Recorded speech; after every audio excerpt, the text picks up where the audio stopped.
ترانه داوود. خداوند نور من و نجات من است، از کی ترسان باشم؟ خداوند استحکام جان من است، از کی هراسان باشم؟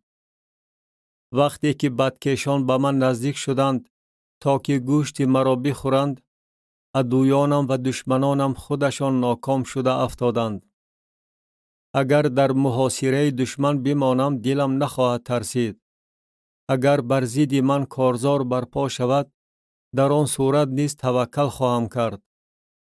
یک چیز را از خداوند پرسیدم و آن را خواهم طلبید که تمام ایام عمر خود در خانه خداوند ساکن باشم.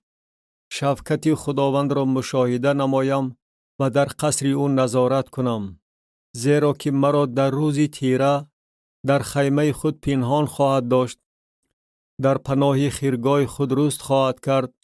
بر کوه پاره بلند خواهد برداشت. و الحال سرم بر دشمنانم که گرد مرا گرفتند بلند خواهد شد و در خیمه او قربانی های شادیانه خواهم آورد. در شأن خداوند سرود خواهم خواند و او را خواهم سرایید. خداوندا، مرا که با آواز خود میخوانم بشنو و به من مرحمت نما و مرا اجابت بکن. دلم از جانب تو میگوید جویای روی من باشد و من ای خداوند جویای روی تو خواهم بود. روی خود را از من پنهان ندار، بنده خود را در غضبت نپرتای. تو مددگار من بودی، مرا رد نکن و ترک نکن. ای خدای نجات من، زیرا که پدر و مادرم مرا ترک کردند، ولی خداوند مرا پذیرایی می نماید.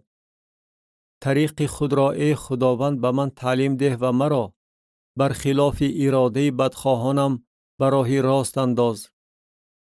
مرا به دست عدویانم نسپار، زیرا که شاهدان کاذب و بدخواهان بر من قیام کردند.